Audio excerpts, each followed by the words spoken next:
تیل دیکھو، تیل کی دھار دیکھو۔ یہ کہاوت ایسے موقعوں پر استعمال کی جاتی ہے جب ہم کسی سے یہ کہنا چاہیں کہ ابھی جلدی مت کرو، پورا نتیجہ یا انجام دیکھ لو۔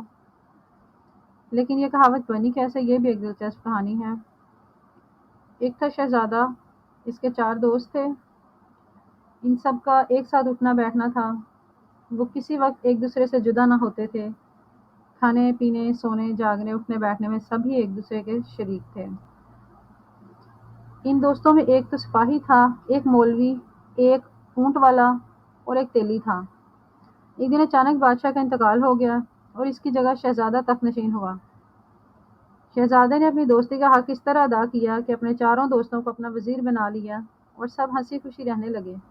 لیکن قدرت کو کچھ اور ہی منظور تھا۔ آس پاس کے ملکوں کے بادشاہ نے مل کر اس ملک پر حملہ کر دیا۔ اب تو شہزادے جو اب بادشاہ حضور بن چکے تھے بہت گھبرائے اور اپنے 4 وزیر دوستوں سے صلاح مشورہ کرنے بیٹھے۔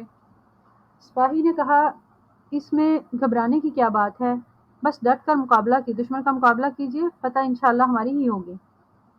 مولوی صاحب بولے، جناب مجھے تو اس رائے سے اتفاق نہیں، جنگ ہوئی تو ہزاروں لوگ مر جائیں گے اور ان سب کا خون آپ کی گردن پر ہوگا، اس لیے آپ ناحق جھگڑے میں نہ پڑیے۔ زیادہ سے زیادہ یہی ہوگا نا کہ ملک چھن جائے گا، چھن جانے دیجیے، اللہ اور دے دے گا۔ اونٹ والے نے ان دونوں کی باتیں سنی تو کہنے لگا، حضور اب گھبراتے کیوں ہیں، ہر بات کی مہار اللہ میاں کے ہاتھ میں ہے۔ اب تو یہ دیکھیے اونٹ کس کروٹ بیٹھتا ہے، یعنی معاملہ کا فیصلہ کیسے ہوتا ہے۔